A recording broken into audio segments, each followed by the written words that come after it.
মধুমতি নদীর পাশে দাঁড়িয়ে আছি।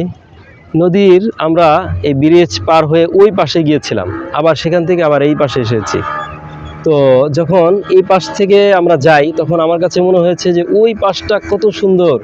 এখনো আমি তাকিয়ে আছি নদীর ওই তীরে, ওই পাশটাতে আসলে খুব সুন্দর লাগছে। নদীর পাশগুলোতে সুন্দর গাছ, তারপর বাড়ি, ছোট ছোট বাড়ি দেখা যাচ্ছে, অত্যন্ত চমৎকার দৃশ্য। আবার যখন আমরা ওই পাশে চলে গিয়েছি, এই দিকে যখন তাকাই তখন এই দিকের দৃশ্যটা খুব ভালো লেগেছে। মনে হয়েছে যে এই পাশটা কত চমৎকার, কত সুন্দর, কত মনোমুগ্ধকর।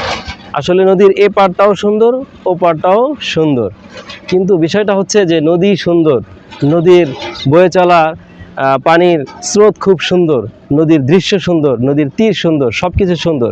এই জন্য নদীর পাশে চারপাশে যারা থাকে, যারা যে সমস্ত গাছ থাকে, যে সমস্ত বাড়ি ঘর থাকে, সেগুলো দেখতেও কিন্তু সুন্দর লাগে। এবং নদীর পাশে যারা আসে তাদেরকেও কিন্তু ভালো লাগে। এই যে বিশেষ করে নদীর পাশে যে ছোট ছোট ছেলেরা গোসল করছে, এই দৃশ্যটা কিন্তু খুবই চমৎকার। নদীর পাশে ছোট ছোট নৌকা আছে, এই দৃশ্যগুলো কিন্তু খুবই চমৎকার লাগে। এই নদীর পাশে ছোট ছোট দোকান বসেছে, এখানে মানুষরা খাবার কিনে খাচ্ছে। তো সব মিলে খুব দৃশ্য সুন্দর। আসলে হচ্ছে কি, নদীটা যে সুন্দর এই জন্য তার চারপাশে সব কিছুই সুন্দর লাগে। তো আসলে দৃশ্যটা অত্যন্ত মনোমুগ্ধকর। ঈদের ছুটিতে বাড়িতে, গ্রামের বাড়িতে এসেছিলাম, সেখান থেকে ঘুরতে ঘুরতে এই মাগুরা মধুমতি নদীতে এসেছি।